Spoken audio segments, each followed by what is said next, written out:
just found out I can prophesy. I just found out I'm good at casting demons out. Ang demonyo ako. Pastor, I just found out this is my strength, this is my gifting. By all means, be used by God. Because that means that the church will be healthier.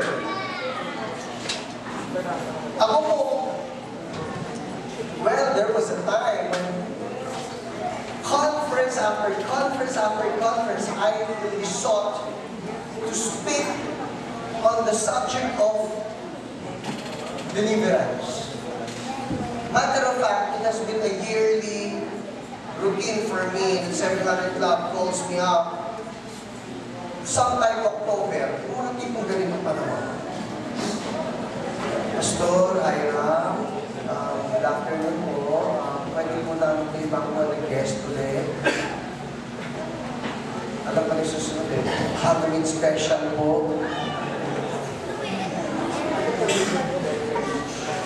Because I get to talk about demons.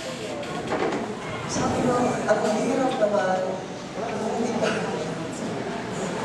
Ay na-typecast na ang demonyo ito. There was this conference that we had in Tugigaraw, I think. Kasama namin si Mark Wano. At the one who was hosting the whole conference introduced the speakers. The way he introduced Pastor Mark Wano, I love it. This guy, the man that God will use in our session, for this session, is a man who's so in love with God. That's why he's going to talk about intimacy with God. Sabi ko, ganun ba yun? Kung ano yung ituturo mo kasi ganun ka, ano yun? So, me, Pastor Hiram will be talking about demons because he's so in love with demons. Anyway, kidding aside, paano kung wala na yung mga nagpapalays ng demonyo? Kailangan natin ang makapag-usapan. I don't like prophecy, I just like teaching. I do not like deliverance, I just like evangelism. It's not that way. Every part, every member is needed. I don't like the kidney, I just like the heart. O sige, tanggalan pa ng kidney. Hindi mo kaya. I like the heart, I like the kidney, I don't like the hands. O sige, tanggalan pa ng kamay. You don't like it. It's the same way for all of us. The church is helped a lot if everybody is allowed to be used by God. Amen? Sabihin mo din kami mo, kapatid, you are gifted, you are needed. Amen? Third benefit of discovering your gift and using your gift is this. By the way, write this down. The verse for that is Ephesians 4:11 to 13. Let's read that one. Ephesians 4:11 to 13.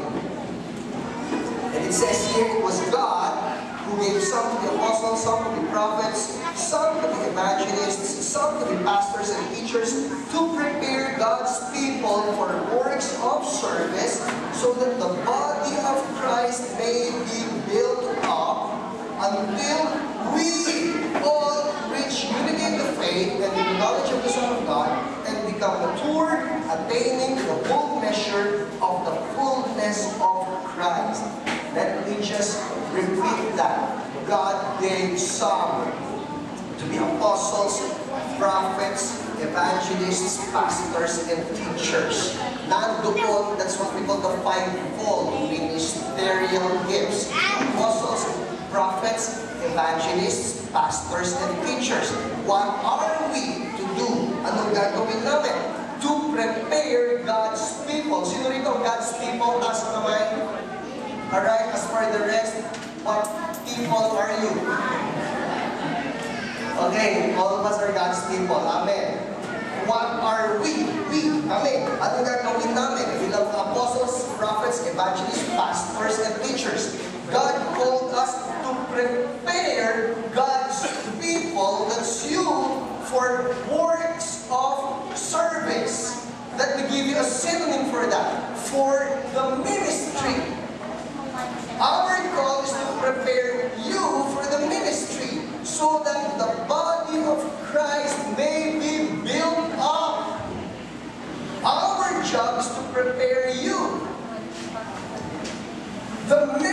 measurement that God will use concerning my ministry, if I have been effective or not, is this.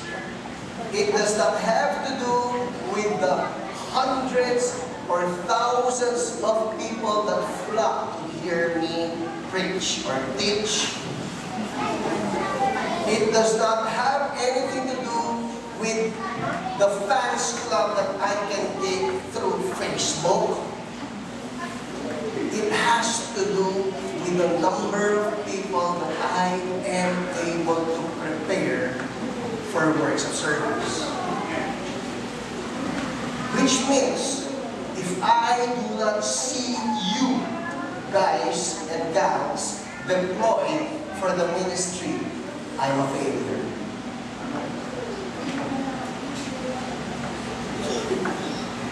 That means that if you choose to just stay in the comfort of your chairs all throughout your Christian life and just say that I love my church, I love the worship there, I love the preaching there, I love the people there, and then I'm home again. I fail. Because somewhere along the way, there must be the preparation part wherein everybody gets to say, sige, I'm here, God, you can use me. Ano man yung gift na binigay mo sa akin, I am willing to be used now. Alright? Now, at this point, gusto ko po na ilabas natin yung mga gift list natin. We have this gift list, and I want everyone to have a copy. Alright? We prepared only 150 sheets of this. Sa kanila na kayo kunyari ay kung kinulang, kung mag-asawa o kaya naman ay mga bata, o pwede na siguro mag-share na lang, no? Alright. So, get yourself a copy of this.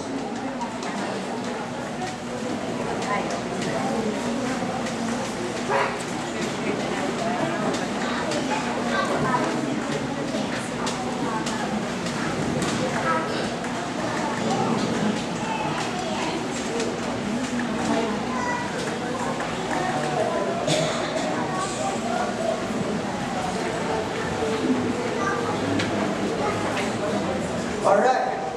It's good. Salamat po na kami. See?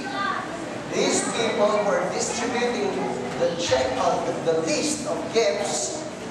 If not for them, ako pa mismo mag-distribute yan.